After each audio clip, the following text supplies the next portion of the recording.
राधा वल्लभ लाल की, महाप्रभु श्री हरिवंश चंद्र जी महाराज की, श्री सद्गुरुदेव भगवान की जय। रसघन मोहन मूर्ति ठाकुर श्री राधा वल्लभ लाल जी, अनंतानंत सखियों की प्राण सजीवन मूरी श्री लाडली जी, एवं इन युगल स्वरूपों को हृदय में नित्य नवीन रूप से दुलार करने वाले श्री सद्गुरुदेव भगवान के श्री चरणों में दंडवत प्रणाम है। साधक को किसी भी स्थिति में किसी व्यक्ति, वस्तु या स्थान से संतुष्ट होना बंद होना होगा। किसी भी व्यक्ति से, किसी भी स्थान से, किसी भी वस्तु से संतुष्ट होना बंद करना होगा। हम अगर संतुष्ट होते हैं कहीं भी तो हमारी निष्ठा बाधित होती है।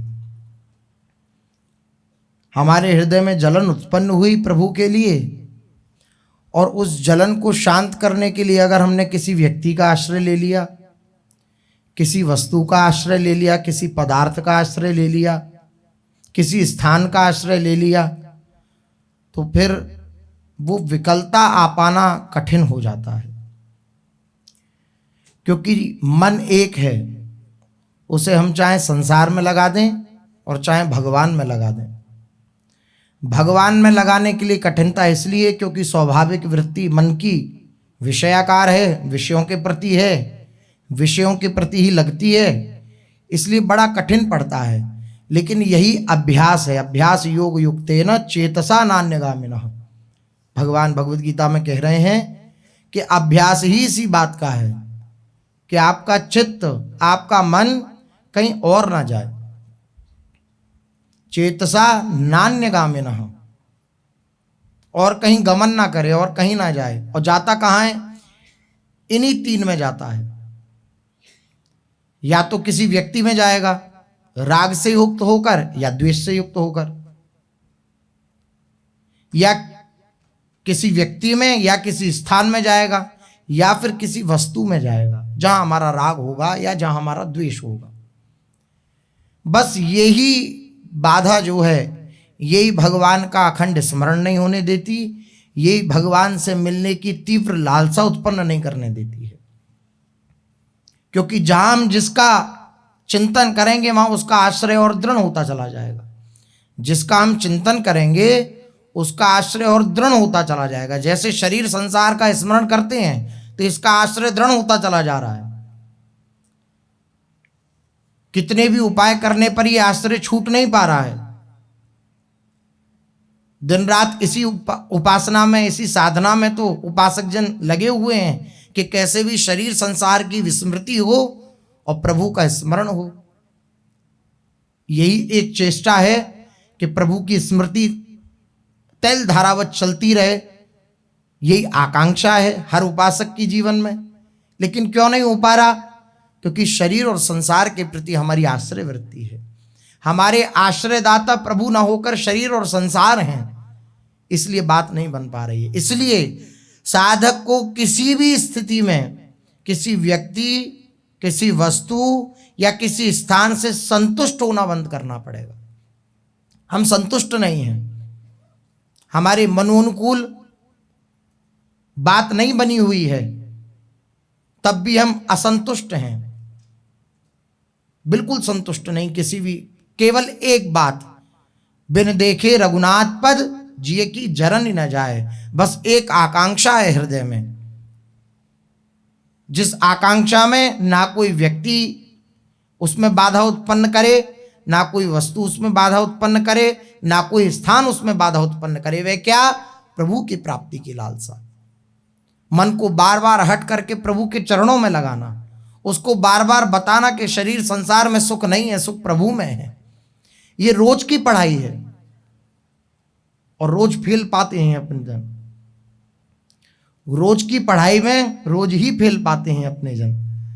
इसलिए बार बार उनके चरणों में प्रार्थना साथ साथ कि नाथ आपके बल से हम प्रयासरत हैं, लेकिन हमें अपने प्रयास का भरोसा नहीं है, आपकी कृपा का भरोसा है। ये कब बात हृदय में आएगी? जब असंतुष्ट होंगे हम अपनी स्थिति में संतुष्ट हैं, खा पी कर गा नाच कर, तो फिर ये बात हृदय में नहीं आएगी, वो विकलता हृदय में उत्पन्न नहीं होगी। अगर हम संतुष्ट हैं तो संतुष्ट होना है किस में? हमारा भगवत चिंतन चल रहा है। अब प्रभु जब कृपा करें तब मिले, इसमें कोई उतावली नहीं है, इसमें संतुष्टा ये न के नवा। लेकिन भगवत विस्मृति हो रही है, भगवान का चिंतन नहीं हो रहा, शरीर संसार में और गाढ़ रति होती जा रही है और ममत्व होता जा रहा है, और वो हमारे हृदय को खींच रहे हैं, आकर्षित कर रहे हैं। हम इसमें संतुष्ट हो जाएं तो नहीं। बिसरी हो न बिसारी हो, यही दान मोहे देव, श्री हरिवंश के लाडले मोहे अपनी कर ले हो। महापुरुष जन तड़पे हैं, पुकारा है, रो रो कर उन्हें पुकारा है, किसी वस्तु में, किसी व्यक्ति में, किसी स्थान में संतुष्ट नहीं हुए। और आश्चर्य की बात श्री भोरी सखी जी के विषय में आता है कि श्री जी का प्रसाद जा रहा है तो वो किनका बस प्रसाद का सम्मान करने के लिए मुख में धारण करती हैं, बाकी यमुना जी में समर्पित कर देती हैं कि श्री जी अब फुसलाओ नहीं, ये भेजकर। आपको पता है कि भोरी रो रही है, इसलिए तो आप प्रसाद भेज रही हो, और आप फिर भी ऐसी बात नहीं करो। आप एक बार हंस दो, एक बार मुस्कुरा दो, एक बार अपना कहकर पुकार लो, तो मेरे हृदय की सारी मलिनता नष्ट हो जाए, मैं आपके योग्य बन जाऊं। ये सब कितनी प्रबल लालसा है प्रभु के प्राप्ति की, कितनी प्रबल लालसा है ठाकुर जी की प्राप्ति की, श्री जी की प्राप्ति की, कि उनके द्वारा भेजी हुई कोई भी वस्तु भी ग्राह्य नहीं है। कितनी बड़ी बात है। केवल और केवल वह पटपीत की फहरान, वे पटपीत फहराते आए, वे नील कमल हाथ में लेकर आए, बस उसी से हृदय की जलन शांत हो। ये लालसा, और ये लालसा जब तक नहीं होगी जब तक हृदय हमारा संतुष्ट होता रहेगा। सच्ची बात है, हम बहुत जल्दी संतुष्ट हो जाते हैं, बल जैसी जलन हृदय में थोड़ी बहुत प्रारंभ भी हो, विकलता थोड़ी बहुत प्रारंभ भी हो, तुरंत मन कहने लगता है इसे शांत करो, जल्दी शांत करो।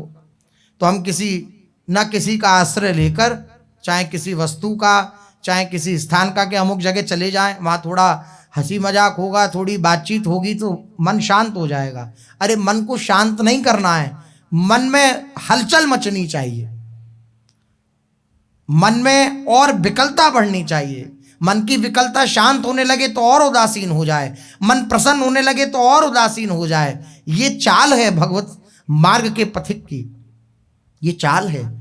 मन ज्यादा उत्साहित दिखे, किसी दिन प्रसन्न दिखे तो और उदासीन हो जाए, और शांत हो जाए, और गंभीर हो जाए, चाहे आंतरिक गंभीर चाहे बाह्य। अगर लगता है कि बाह्य गंभीरता नहीं कर रहे तो हमारा काम नहीं बन पा रहा, तो बाह्य गंभीरता भी धारण कर ले, अन्यथा अंतर से एकदम गंभीर हो जाए। गंभीर का अर्थ पूर्ण रूपेण लक्ष्य पे दृष्टि, कुछ भी खाते हुए, कुछ भी पीते हुए, कहीं भी घूमते हुए, कहीं भी हंसते हुए, अंदर से एक जलन मची है, अंदर से एक पीड़ा है, अंदर से एक कष्ट है कि कब निरखूंगा मैं अपने युगल सरकार को।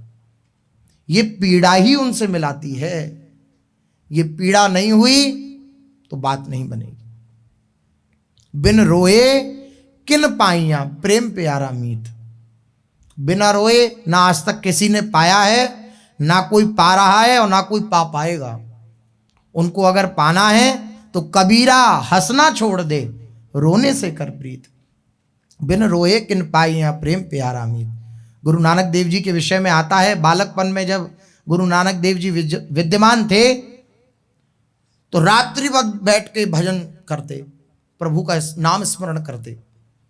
तो उनकी जो माता थी वह ब्रह्म मुहूर्त के समय आई तो देखा कि गुरु नानक देव जी आंखें बंद किए और ध्यानस्थ मुद्रा में अश्रु प्रवाह हो रहा है और नाम का स्मरण कर रहे हैं, पुकार रहे हैं प्रभु को। नाम स्मरण क्या है? प्रभु की पुकार।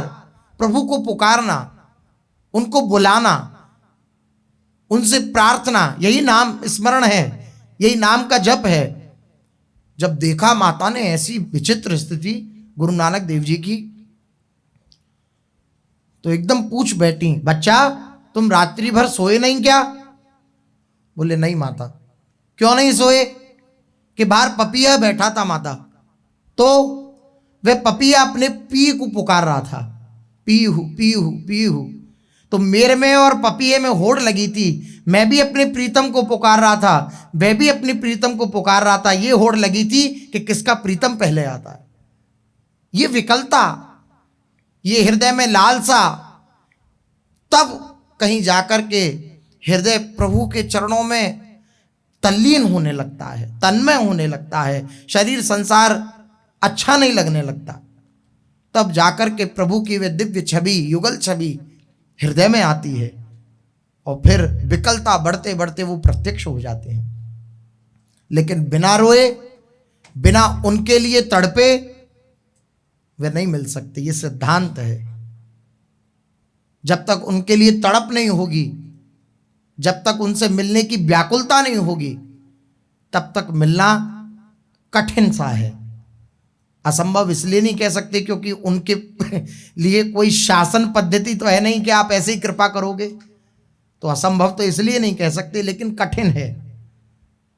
क्योंकि जब तक उन विकलता कब होती है? जब उनके हम सन्मुख होते हैं, उनके सन्मुख होते हैं, उनके नाम में लगे हैं, उनके रूप के गायन में लगे हैं, वाणी पाठ में लगे हैं, जो उपासना पद्धति मिली है उसके अनुसार लगे हैं, तो हृदय में आने ही लगता है कि जिनके लिए हम दिन रात लगे हैं, क्या उनका साक्षात्कार कभी नहीं होगा क्या?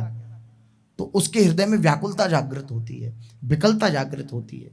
विषयों के प्रति मन जाता है तो बार बार वह दिखाता है कि ये अगर आप एक बार हंस दो लाडली जू, तो क्या मेरा मन विषयों के प्रति जाएगा क्या? आप कृपा कर दो। आप कृपा की याचना करता रहता है उसका चित्त। वो भले ही हंसता दिखे, वे भले ही बात करता दिखे, वे भले ही खाता पीता दिखे, लेकिन उसका हृदय पुकारता रहता है। हृदय में कुछ अच्छा नहीं लगता, उसे कुछ पसंद नहीं आता, कहीं वह संतुष्ट नहीं होता। यही असंतुष्टता उसके हृदय में प्रभु की प्राप्ति की विकलता जागृत कर देती है। इसलिए मन से बार बार कहें कि इनकी मीठी चितवन, इनके पायलों की झनकार जब सुन लोगे तुम, तो तुम्हारा ये जो चलायमान स्थिति है वह शांत हो जाएगी। इसलिए इनके चरणों में लगो। भूरी सखी कह रही हैं, तब लगी विषयन में मन धावे। कब तक मन विषयों में जाता है? जब लगी मंद मनोहर हासी, हिय में नाही समावे। तब लगी विषयन में मन धावे। कठिन भाग न मिटी है तो लो, प्रीति ये नहीं आवे। तासों पुनि पुनि गोद पसारे, आरत टेर सुनावे। दिन दर्दीली सहज किशोरी, भोरी भाग जगावे। तब लगी विषयन में मन धावे। ये विषयों में मन तभी तक धाता है, तभी तक भागता है, जब तक प्रियाजू की मंद मुस्कान उसे दिख नहीं गई, चाहे अपनी भावना में और चाहे प्रत्यक्ष। जब नाम स्मरण होता है, जब नामाकार वृत्ति होती है, तो उसी नाम में से रूप प्रकाशित होता है, ऐसा गुरुजन कहते हैं। नामाकार वृत्ति कर रहे हैं और उसी नाम में तन्मयता हुई, तो उसी नाम से रूप प्रकाशित हो रहा है हमारी भावना के अनुसार। बस वह जब प्रकाशित होने लगा तो मन की चंचलता मिटने लगती है, मन स्थिर होने लगता है। भूरी सखी कह रही हैं आप मुस्कुरा जाओ तो ये सारी चंचलता मिट जाए। मेरा कठिन अभाग है, मेरे अभाग्य के कारण मेरा चित्त आप में नहीं लग पा रहा, लेकिन आप कृपा कर दो तो क्या दुर्लभ है। इसलिए मैं आपसे ही बार बार आंचल पसार के ये मांगती हूं। तासो पुनि पुनि गोद पसारे आरत टेर सुनावे। बार बार आपकी प्रार्थना कर रही हूं, बार बार आपके सामने आंचल पसार रही हूं और यही मांग रही हूं कि हे सहज किशोरी, हे सबके हृदय की जानने वाली, हे लाडलीजू, आप मेरे भाग्य को जगा दो। मेरा भाग्य कौन है? आप हो। मेरा भाग्य आप हो। आप मेरे मानस पटल पर प्रकट हो जाओ, अंकित हो जाओ, बस जाओ। ये मेरे हृदय में भावना ये कब आती है? जब हम कहीं भी संतुष्ट नहीं होते। अगर हम संतुष्ट होते रहेंगे तो विकलता नहीं आएगी।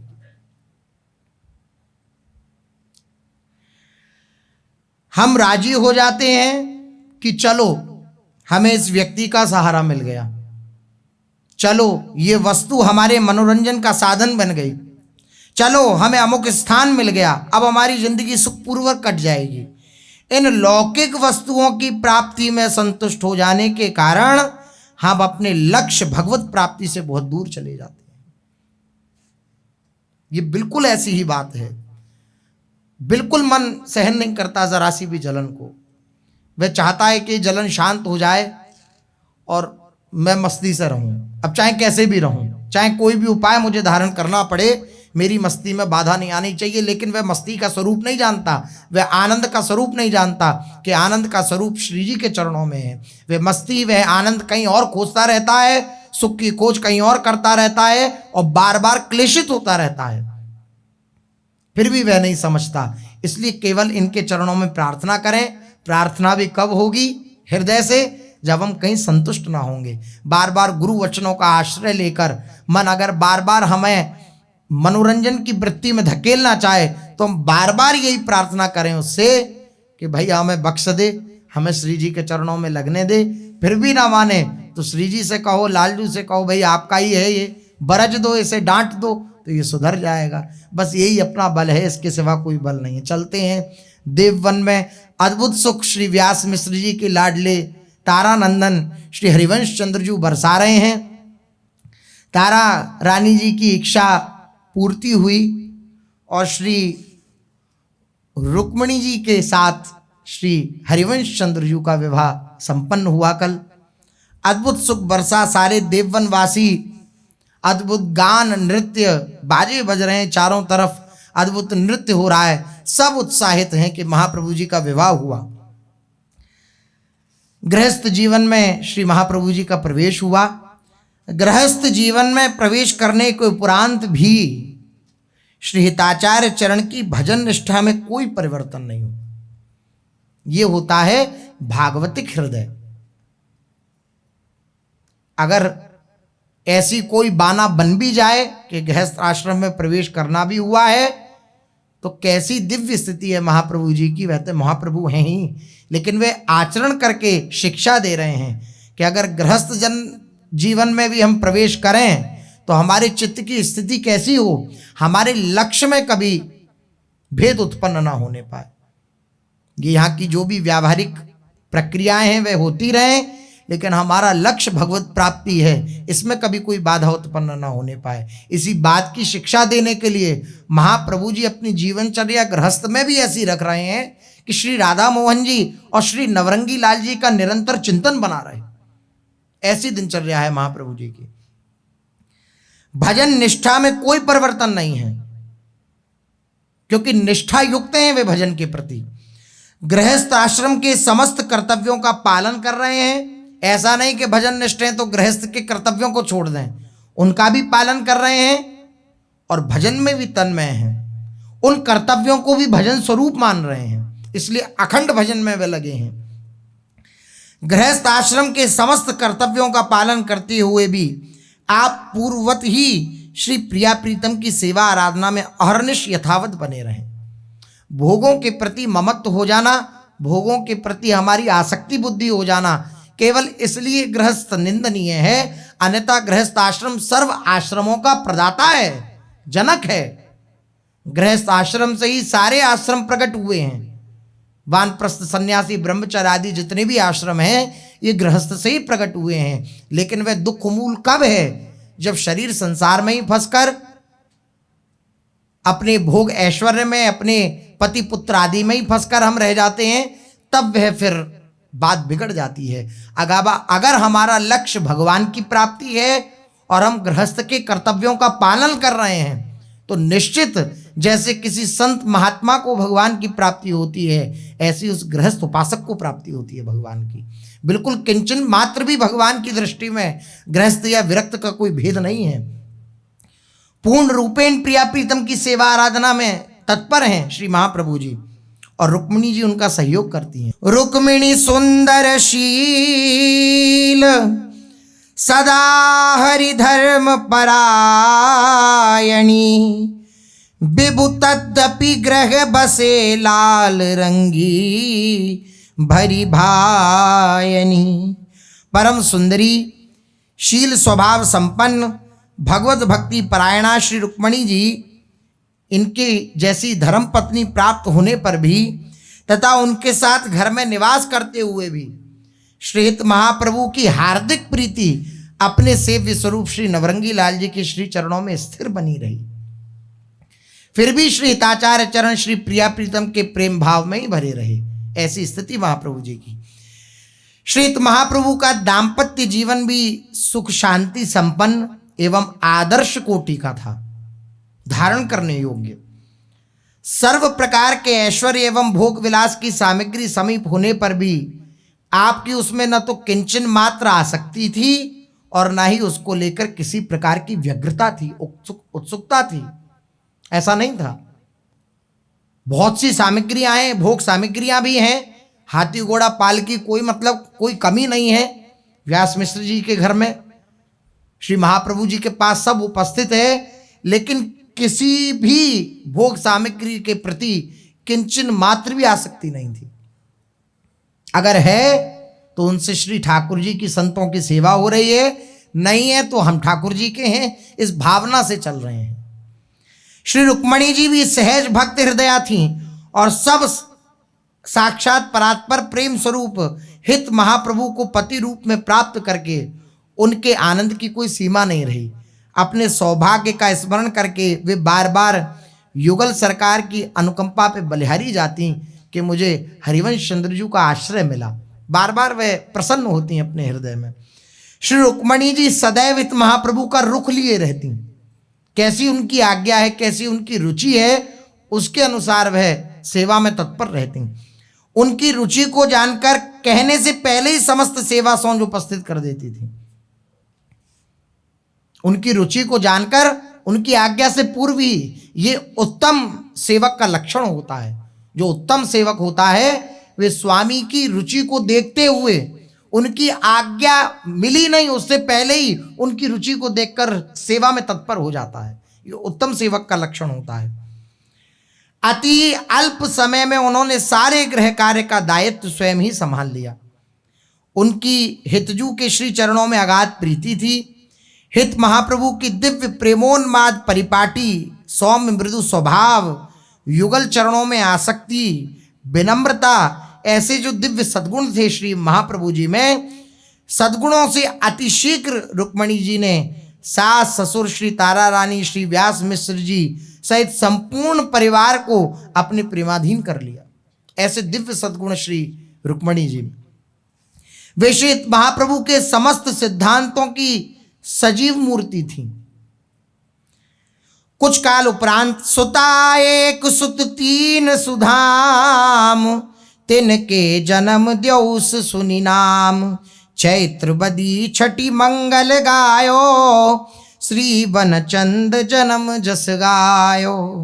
कुछ काल के उपरांत महाप्रभु श्री हरिवंश चंद्रजू के अंश से श्री रुक्मिणी जी के द्वारा 3 पुत्र हुए।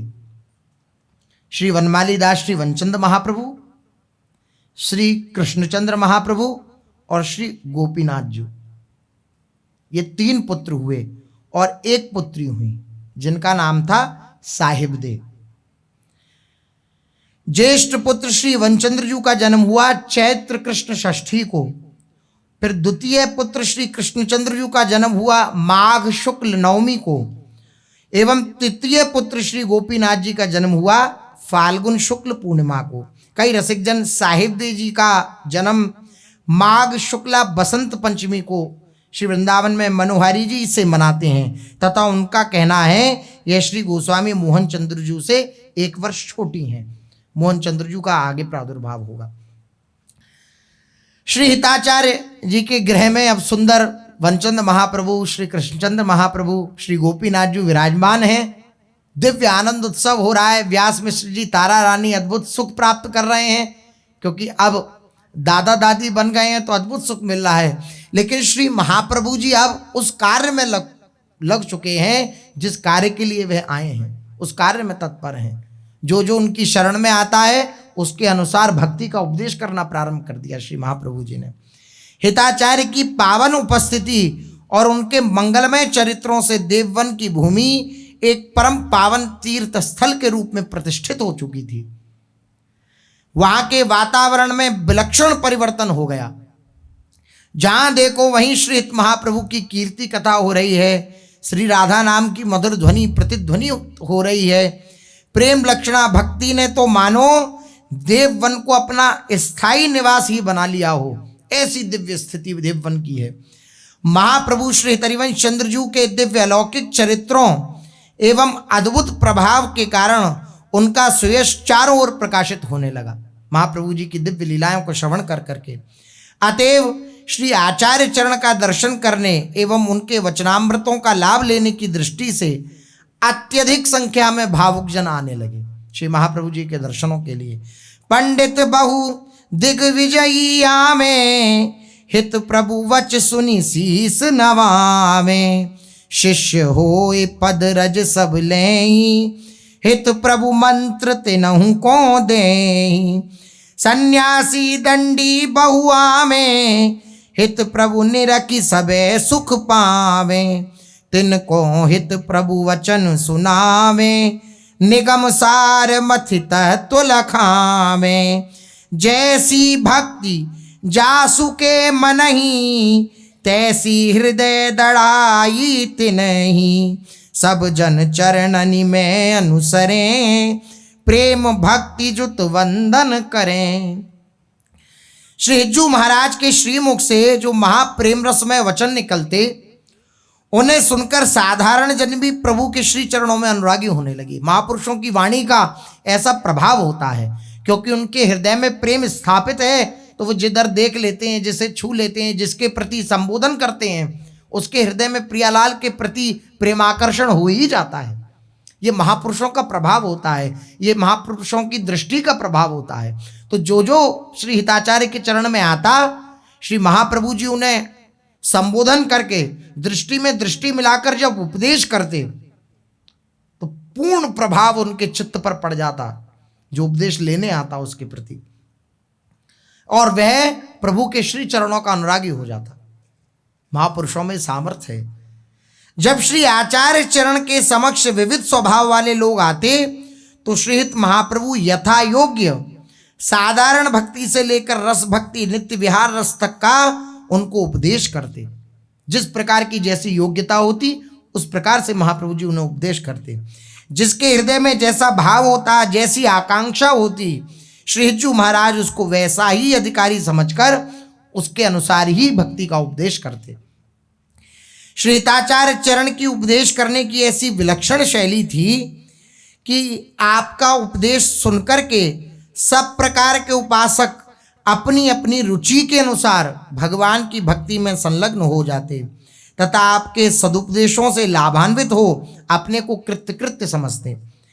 आपने जन जन के हृदय में भक्ति और प्रेम का संचार कर दिया।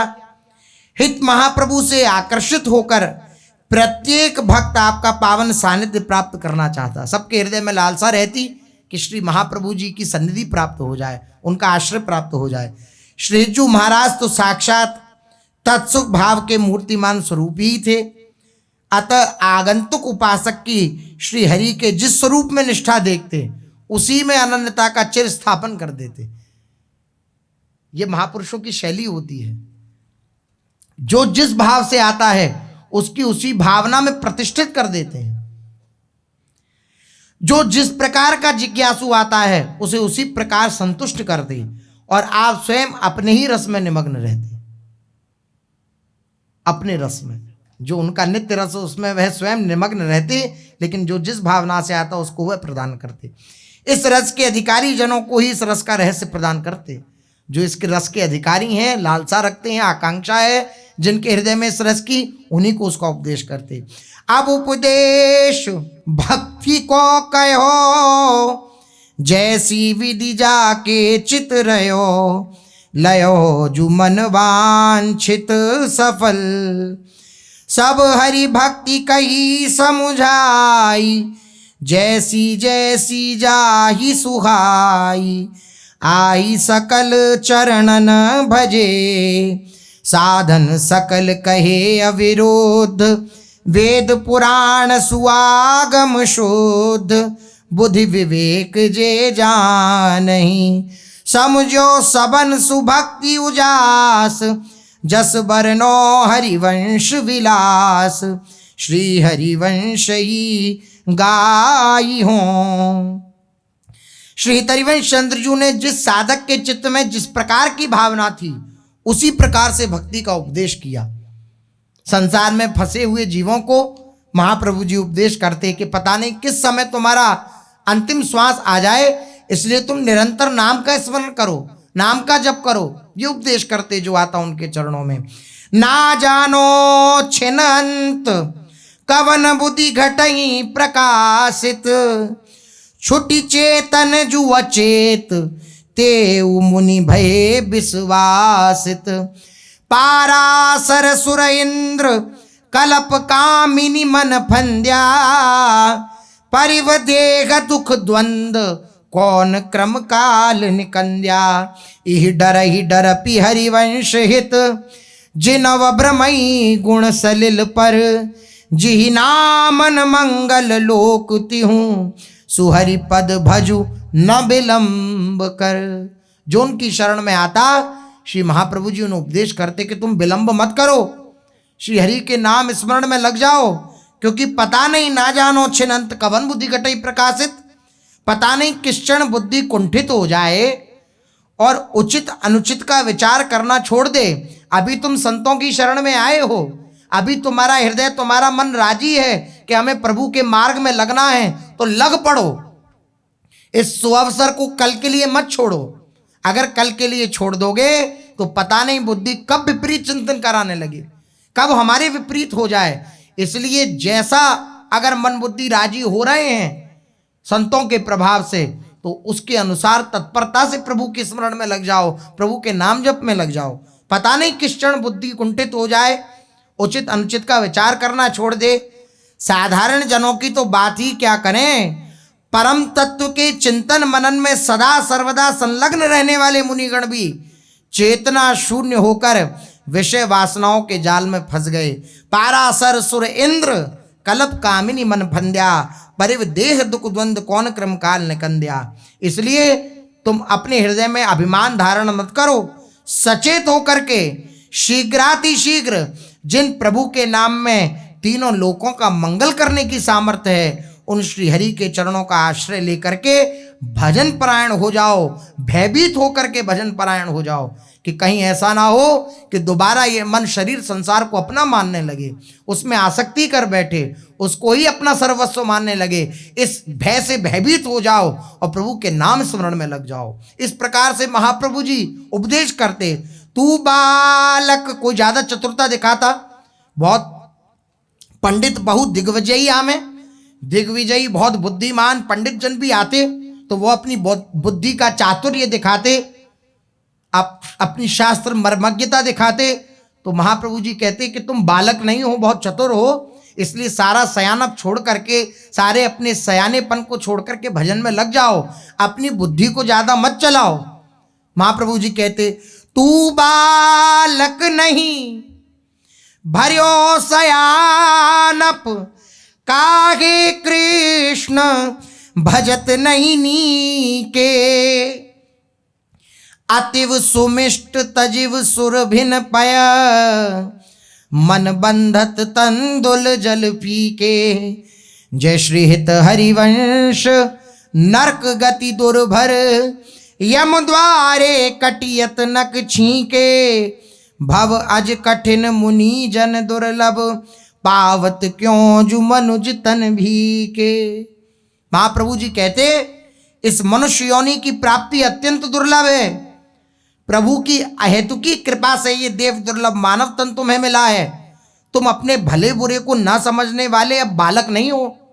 तुम खूब अच्छी तरह समझते हो तुम्हारा भला किसमें है और बुरा किसमें है। प्रत्युत परम चतुर हो, विवेकशील हो। जितने भी पंडित ज्ञानी जन आते, दिग्विजयी, जिनके हृदय में अभिमान होता कि हम तो दिग्विजयी हैं, शास्त्रों के मर्मज्ञ हैं, शास्त्रों का खूब सार जानते हैं, तो उनसे महाप्रभु जी कहते कि अगर तुम विवेकशील हो तो प्रभु के स्मरण में क्यों नहीं लगते? क्या तुम्हें पता नहीं, अवश्यमेव भोक्तव्यम कृतम कर्म शुभाशुभम, शुभ अशुभ कर्मों का भोग अवश्य भोगना पड़ता है नरकों में जाकर। क्या आपको ये ज्ञात नहीं है? अगर ये ज्ञात है तो क्यों जो मन बंधत तंदुल जल फीके, चावल की धोवन जो है, जो सफेद सफेद प्रतीत हो रहा है जल, उसको पी करके तुम मन की विषय वासनाओं में तल्लीन हो? क्या तुम शास्त्र के मर्मज्ञ होकर इस बात को नहीं जाने कि प्रभु का नाम स्मरण ही सर्वोपरि है? इसलिए प्रभु के स्मरण में लगो, अन्यथा भजन विमुख पुरुष को नरक की प्राप्ति होती है। नरक की गति अत्यंत कठिन है, जहां यमराज के द्वार पर थोड़े से अपराध का बड़ा कड़ा दंड दिया जाता है। घोर यातनाएं सहनी पड़ती हैं। इसलिए अभी समय है, सावधान हो जाओ। ये मानव शरीर जो बड़े भाग्य से तुम्हें प्राप्त होता है, जिसके द्वारा उस परात्पर तत्व की प्राप्ति करना सहज संभव है, फिर भी तू अपने जीवन को प्रभु की भक्ति में न लगाकर व्यर्थ में ही क्यों कष्ट पा रहा है? महाप्रभु जी उपदेश करते, अरे तेरा मन सुरभि गाय के अत्यंत मीठे दूध को छोड़कर चावल के धोए हुए स्वादहीन श्वेत जल में, जिसे माण कहा जाता है, उसको पीने के लिए आतुर बना रहता है। नहीं नहीं, सच्चा सुख प्रदान करने वाले केवल प्रभु हैं, प्रभु की भक्ति है। इसलिए तू केवल उनके चरणों का आश्रय ले, उनके नाम का स्मरण कर। आचार्य चरण अपनी प्रभावी वाणी से जब इन विषयों का वर्णन करते तो जितने भी जन आते उनके हृदय में सीधा प्रभाव पड़ता और महाप्रभु जी के वे चरणाश्रित हो जाते। महाप्रभु जी सबको श्री जी की शरण प्रदान करते मंत्र दे करके। महाप्रभु जी कहते, तै भाजन कृत जटित विमल चंदन कृत ईंधन, अमृत पूरिति मध्य करत सरसप खल रिंधन, अद्भुत धर पर करत कष्ट कंचन हलवाहत, बार करत पावार मंद बोवन विष चाहत, जय श्री हरिवंश विचारिके, मनुज देह गुरु चरण गही, सकही तो सब पर पंच तजी, कृष्ण कृष्ण गोविंद कही।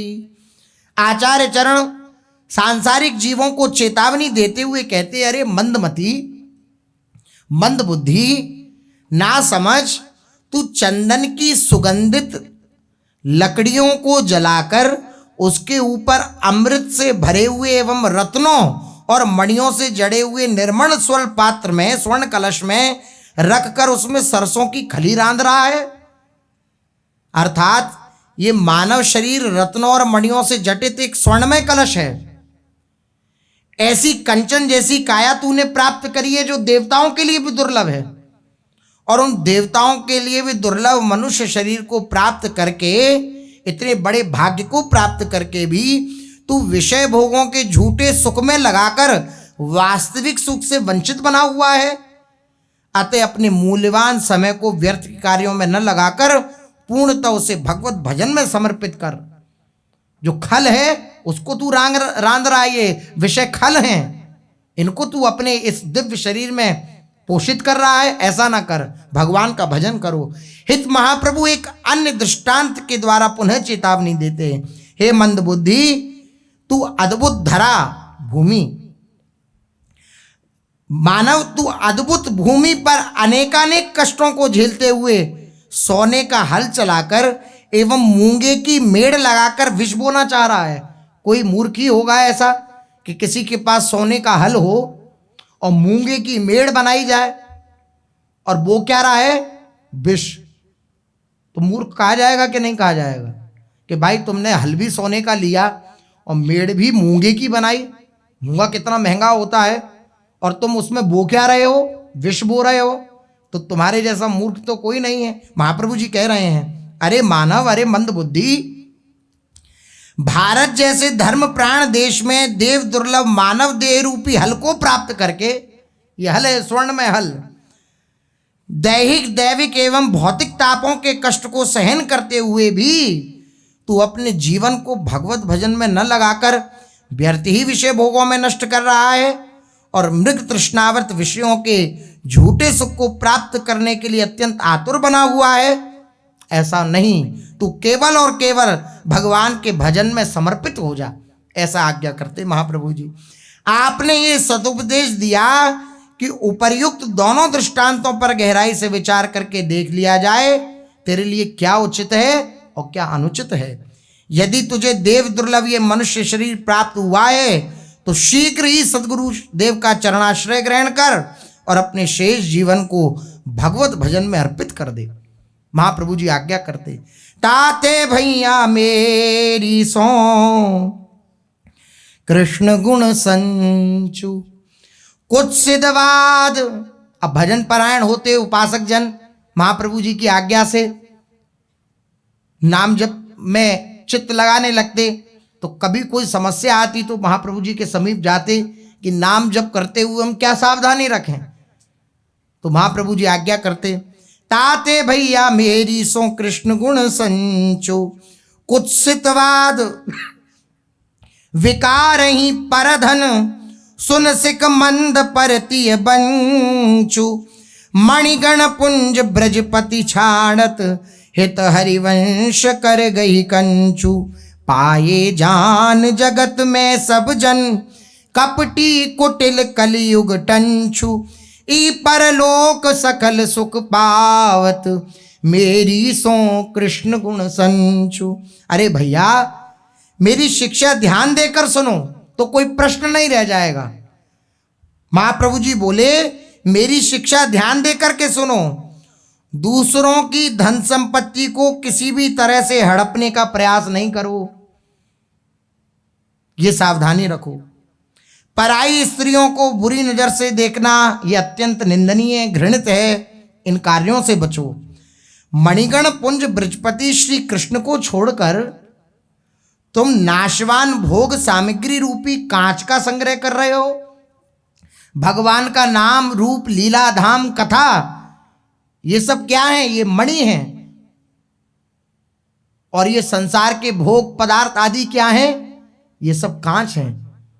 तुम कांच को बटोरने में लगे हुए हो, जो मणि प्राप्त हुई उसको छोड़ रहे हो। को कांच क्व मणिर्महान ब्रह्मरातो विचार्य एवं तथा देवान यहासह। श्रीमद् भागवत में आता है कि जब परीक्षित जी को श्री सुखदेव जी महाराज कथा श्रवण कराने लगे तो देवता लोग अमृत का कलश लेकर आ गए और अमृत का कलश ला करके उन्हें प्रदान किया कि परीक्षित को एक भय है कि उनकी मृत्यु हो जाएगी, तो हम उन्हें अमृत पिला देते हैं और आप हमें कथामृत पिलाइए। सुखदेव जी से प्रार्थना करी, देखिए कितना महत्वपूर्ण है कथामृत। प्रार्थना करी सुखदेव जी से देवताओं ने कि आप कृपा करें, ये अमृत कलश हम आपको दिए देते हैं तो परीक्षित को पिला दीजिए, अमर हो जाएंगे। इनका जो भय है कि 7वें दिन मृत्यु होगी तो वह नहीं होगी, और हमें ये कथामृत पिला दीजिए।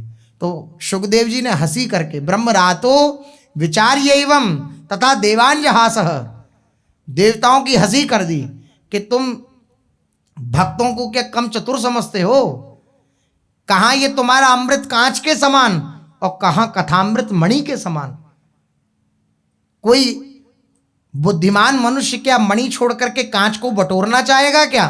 जाओ जाओ। तो हंसी करके देवताओं को हटा दिया था श्री सुखदेव जी ने और कथामृत पान कराया परीक्षित को। श्री महाप्रभु जी भी इसलिए कह रहे हैं कि नाशवान भोग सामग्री जो कांच के समान है तुम इन्हें बटोर रहे हो और मणिगण पुंज बृजपति श्री कृष्ण को छोड़ रहे हो? तुम कितने बड़े मूर्ख हो। तुम्हें संसार में जो लोग मिले हैं वे सब कपटी हैं। जिनके लिए तुम प्रभु को छोड़ रहे हो, जिनके प्यार के लिए, वे सब कपटी हैं, कुटिल हैं और कलयुग से प्रभावित हैं। इसलिए हे भाई, तुम्हें मेरी शपथ है।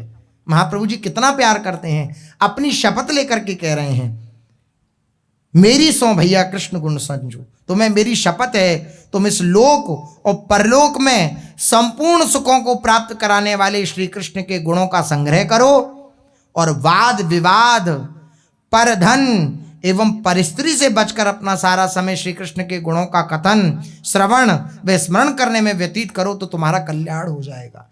मानुष को तन पाए भजो ब्रजनाथ को, दरबी लेके मूड जरावत हाथ को। जय श्री हित हरिवंश प्रपंच विषय रस मोह के, हरि हाँ बिनु कंचन क्यों चले 25 लोह के। विषय रस मोह का परित्याग करके ब्रजनाथ श्री कृष्णचंद्र का भजन करो। श्री कृष्ण भक्ति के अभाव में मानव जीवन का सार्थक सिद्ध होना उसी तरह असंभव है जिस प्रकार स्वर्ण की मुहर के बिना लोहे के सिक्के को खोटा सिक्का ही माना जाता है। पूर्व में स्वर्ण लगा होता था सिक्कों में, तो वह ना हो तो खोटा सिक्का माना जाता था। इसी प्रकार अगर मनुष्य शरीर प्राप्त करके भी भगवान का भजन नहीं करा, भगवान के प्रति हृदय में ममत्व धारण नहीं करा, उनसे ममता नहीं करी, तो फिर ये खोटे सिक्के के समान रह जाएगा शरीर। इसलिए चूको मत। मनुष्य शरीर की प्राप्ति जैसा अनुपम दाव लगने पर ब्रजराज का भजन करके सुखदाता प्रभु से अविचल सुख की याचना क्यों नहीं करते हो? उनसे अविचल सुख की प्राप्ति की याचना करो। गुरु प्रदत्त अपने इष्ट उपासना में इस प्रकार की अनन्य निष्ठा रखो कि भले ही प्राण निकल जाएं, पर किसी की निंदा, अपमान, भय या प्रलोभन से प्रभावित होकर अपनी निष्ठा से विचलित नहीं हो। निष्ठा में ऐसी भावना, अर्थात एक कंत, एक इष्ट का वर्ण करके अब दूसरा पति नहीं बनाओ, दूसरा कंत नहीं बनाओ। एक इष्ट हो गए तो पूर्ण रूपेण उनके समर्पित हो जाओ। इस प्रकार से महाप्रभु जी जिस साधक के चित्त में जिस प्रकार की भावना होती उस प्रकार का उपदेश करते, जिससे उनको मनचाहा फल इष्ट सिद्धि की प्राप्ति होती उपासक जनों को। इसके पश्चात जिसको जिस प्रकार की हरि भक्ति रुचिकर प्रतीत होती, आपने उसी प्रकार से समझाकर उसका कथन किया। इससे सब प्रकार के साधक आपके चरणों का भजन करने लगे। आपने वेद, पुराण और आगम तंत्रों में कहे हुए भक्ति के दान, जप, स्वाध्याय, संयम आदि साधनों को परस्पर अविरुद्ध बतलाया कि परस्पर विरोधी नहीं है, अविरुद्ध हैं, अर्थात इनमें परस्पर कोई विरोध नहीं है। जिन लोगों में सार असार समझने की विवेक बुद्धि है वे इस बात को समझ गए। इस प्रकार आपकी कृपा से समस्त जगत ने भक्ति के उज्जवल प्रकाश को समझा। अब अवतार भेद तिन कहे, सकल उपासक तिन मन रहे, कहे भक्ति साधन सबे, मथुरा नित्य कृष्ण को वास, निश दिन श्याम न छाणत पास, तासु सकल लीला कही, कही सबन की एक रीति, श्रवण कथन सुमिरन परतीति, बीती काल सब जाइयो, उपजो सबनी सुदृढ़ विश्वास, जस बरनो हरिवंश विलास, श्री हरिवंश ही गाई हो। सर्वप्रथम सामान्य भगवत भक्ति का उपदेश करके इसके पश्चात श्री हित हरिवंश चंद्र जी ने श्री राम, कृष्ण, नृसिंह, वामन आदि अवतारों का वर्णन किया। महाप्रभु जी ने जो जिन अवतारों के प्रति प्रीतियुक्त थे, निष्ठावान थे, उस उपदेश को सुनकर उन उपासकों ने अपनी अपनी इष्ट निष्ठा दृढ़ करी। इसके साथ आपने संपूर्ण भक्ति साधनों का भी वर्णन किया, जिन श्री कृष्ण का मथुरा में नित्य निवास है और जो कभी उससे अलग नहीं होते, उनकी संपूर्ण लीलाओं का आपने वर्णन किया। श्री महाप्रभु जी ने जो भी उनकी शरण में आता, आपने सब भक्तों की एक ही रीति बतलाई। क्या? समस्त भक्तों का एक ही साधन है। क्या? श्रवण, कथन और स्मरण। भगवान के नाम रूप लीला धाम का श्रवण, भगवान के नाम रूप लीला धाम का कथन और भगवान के नाम रूप लीला धाम का स्मरण। बस यही साधन है सबका, श्री महाप्रभु जी ने बतलाया। श्रवण, कथन एवं स्मरण में दृढ़ विश्वास रखें। और यह भी कहा कि इस प्रकार नवदा भक्ति करते करते ही जीवन का सारा समय व्यतीत करें। श्रवणम, कीर्तनम, विष्णु स्मरणम, पाद सेवनम, अर्चनम, वंदनम, दास्यम, सख्यात्म निवेदनम। ये 9 प्रकार की भक्ति हैं, इनका उपदेश किया श्री महाप्रभु जी ने। इन उपदेशों से सबके हृदय में, सबके मन में भक्ति के मार्ग के प्रति सुदृढ़ विश्वास उत्पन्न हो गया। अब जो कई धीरे धीरे अपनी रस पद्धति के मार्ग पर श्री महाप्रभु जी सबको बढ़ा रहे हैं। पहले जो जैसा आ रहा है उसको उस प्रकार का उपदेश करके उसको संतुष्ट कर रहे हैं, फिर धीरे धीरे ब्रज के प्रति और फिर धीरे धीरे अपने हृदय की बात श्री महाप्रभु जी खोलकर रखेंगे।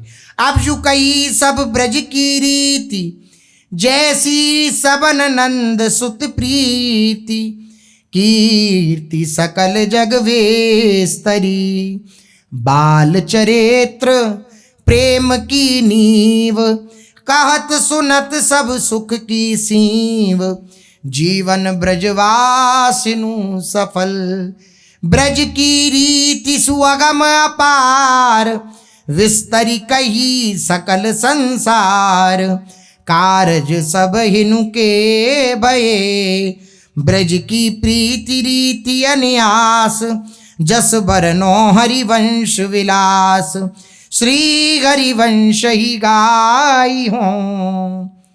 भक्ति का उपदेश किया, उसके बाद अवतार भेदों का उपदेश किया, फिर नवदा भक्ति का उपदेश किया, फिर अब मथुरा लीला का उपदेश कर रहे हैं श्री महाप्रभु जी। मथुरा लीला के पश्चात श्री हिताचार्य चरण ने ब्रज की रीति कही। ब्रज की रीति क्या है? ब्रज की रीति सुअगम अपार, विस्तरी कही सकल संसार, कारज सब इनके भये। ब्रज की रीति कही और सब ब्रजवासियों की जैसी नंद नंदन में प्रीति है उसका वर्णन किया। कैसा ब्रजवासी जन श्री ठाकुर जी से प्यार करते हैं, ये बात हृदय से उन्होंने कही। कल एकांतिक में पूज्य महाराज श्री के समक्ष कुछ ब्रजवासी जन आए श्रीनाथ द्वारा से। वो कह रहे थे, श्री महाप्रभु जी के चरणाश्रित हैं वल्लभाचार्य जी के, तो वो कह रहे थे श्री महाराज जी बार बार उसका स्मरण करके आनंदित थे। वह कह रहे थे, आपका समस्त नखरा सर आंखों पर, श्री ठाकुर जी को संबोधित करके आपका प्रत्येक नखरा सर आंखों पर। ऐसा प्यार करते हैं ब्रजवासी जन प्रभु के निज जन प्रभु से। भगवान का हर नखरा अपनी आंखों पर धारण करते हैं। उनकी प्रत्येक क्रिया ब्रजवासियों को प्रसन्नता देने वाली होती है।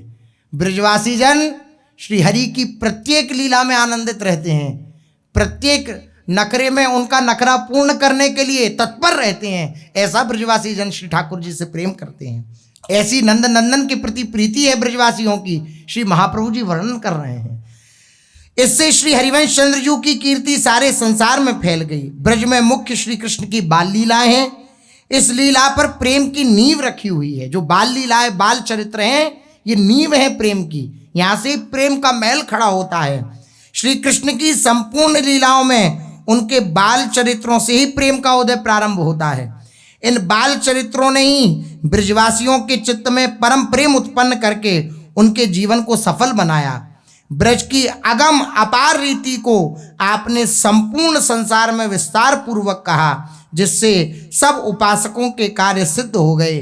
ब्रज की प्रीति सहज रीति की है, अर्थात ब्रज की प्रीति में किसी प्रकार की कोई बनावट नहीं है, यहाँ कोई आयास प्रयास नहीं है।